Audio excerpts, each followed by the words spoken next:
Ay, naku po. Diyos ko. Ladies and gentlemen. Ayan yung aking sister-in-law, oh. Nagtatatawa siya. Ang ganda. Ay. Aliyay ka. Guys, ito yung ano, tawag dito yung City Hall of Calamba. Nandito na siya sa halang. Kita nyo ang ganda, oh. Ayan. Ang ganda na niya, oh. Ano, guys? Galing. Oh, sige, ayan, oh. Lahat na yan. Bagong City Hall of Calamba, Laguna. Ang ganda na.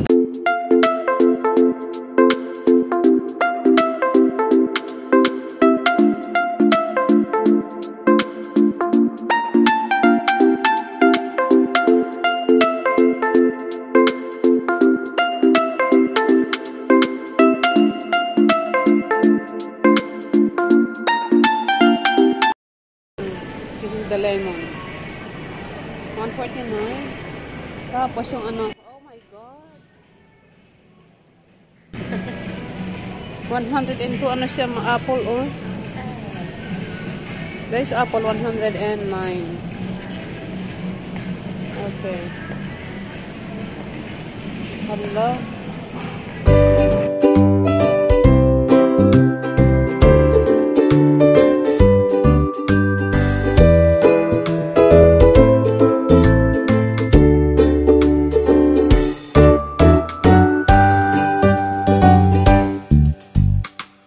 Guys, talagang nakakagulat ang presyo sa Pilipinas. Isa naman ang ano nila, yo. So guys, yung mga matagal na hindi umuwi sa Pilipinas, bagpo kayo magtaka guys kung mapanood mo itong aking video. At talagang ano, mahal talaga guys, dahil ano din, binabalyo kasi natin yan sa dollar, eh, diba? Pero kung sasabihin natin, pwede pa naman, affordable pa naman. Ito sa bigas din guys, tingnan mo. 25 kilos lang yan, pero tingnan yung presyo. 25, ano nga ba yan? 25 kilos lang yun guys. Tingnan nyo. Ayan. 1,875. Pero sabi nila, masarap daw yung bigas na yan. Ayaw ko lang. Ayan, nung makita ko nga, ano tawag dito, halos pare-parehas naman ang kanilang presyo. Hindi naman nagkakalayo. Diba? Pero siguro dahil talaga sa inflation to. Umbaga. Ayan guys, malapit ang 2,000 siya ang presyo. Pero, okay lang. Siguro yan talaga ang dulot ng matinding pagtaas ng presyo sa buong mundo. Hindi lang naman tayo, hindi lang naman sa Pilipinas, maski naman sa ibang bansa. Talagang mahirap at itong mga sago na ito sa ibang bansa, binibili namin yan, ang mahal-mahal niya. Anyway guys, ayan, makikita nyo kung magkano ang tinaas, diba? Kasi dito sa sa Pilipinas guys, ang 500 para na lang ano siya, para lang sa 100 noong mga 1980s. Wala ka na talagang mabibili sa 500. Ayan na lang, oh, makikita mo. Pwede pa naman mai-budget yung 500. Saka may mabibili ka pa naman ng sa 100, pero sa bigas guys, tingnan niyo. Ayan, Chinese. Ano naman tawag dito? Ang iba naman affordable pa. Kaya nga lang talaga yung mga nasa laylayan, mahihirapan na din talaga sila dito sa mahal ng presyo ng bigas. Ayun na may Thailander. Kasi ano guys, mostly yata yan, ano yan, import lahat yan eh. Oh. Yung jasmine, galing Thailand lahat yan eh. Diba? 5 kilos lang siya. Ayan, lahat ng uri ng ano, tawag dito, bigas ba guys. So, imagine 5 kilos lang yan. Nung araw, binibili ko yan ng ano, tawag dito yung 50 kilos yun noon, mga 1980. Pero ngayon, yung 400, wala na guys. So, yan na lang talaga ang presyo. Wala. Wala tayong magawa. So, sana, hindi kayo mabigla sa presyo ng bigas ngayon. Makakaraos din tayo. Ipon-ipon lang bago umuwi dahil mahirap talaga umuwi na walang malaking baon sa Pilipinas. Dahil kita ninyo naman yan. Sa bigas na lang. Ayan guys, sa bigas lang yan. Tapos yung ano pa, yung transportation pa. Naku po. Iba pa rin. Kaya sabi ko sa inyo kung may 10,000 kayo guys. Naku po. Sana abutin kaya yan. So, kinakailangan talaga tayong mga taga-ibang bansa. Talagang ano siya, mag-ipon. Mag-ipon talaga siya ng madaming pera. Okay, guys.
Ay, ito. Sorry.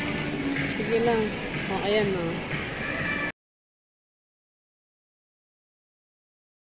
So, ito yung mapadako tayo guys sa noodles. Tinan yung presyo.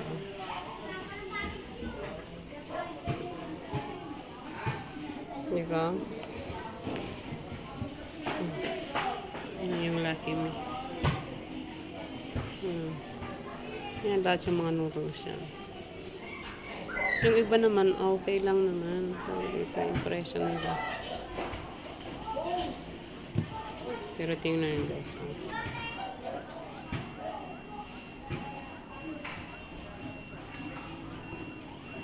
Talagang malaki ang tinas dyan sa lahat ng presyo. Talaga tumaas. Lalo na sa pagkain. Ayan, meron pa naman 16 pesos. So, pero kung bibilihin mo naman kasi sila dyan sa dito. Pero ang iba niyan itinitinda nila. So, beware guys. Kung kayo ay bibili sa tindahan, mahal na yan. Diyan lang naman sila tumutubay kapag may tindahan. So, maganda rin siguro may negosyo, diba?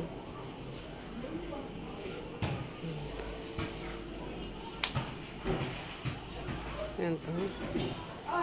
Ano naman yan? Yung pansit kanto naman siya. 75. 74. 400 grams yata. So, yan yung mga sardinas naman. Dati-rati yan. Ano lang yun? 18 pesos. Ngayon 34 na siya.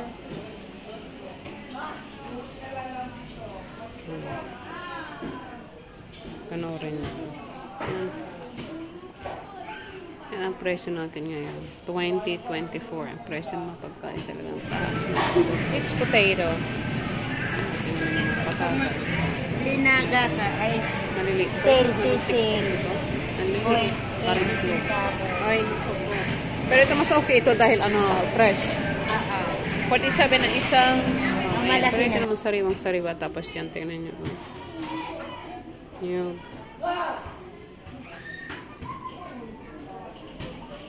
ayan yung ginger.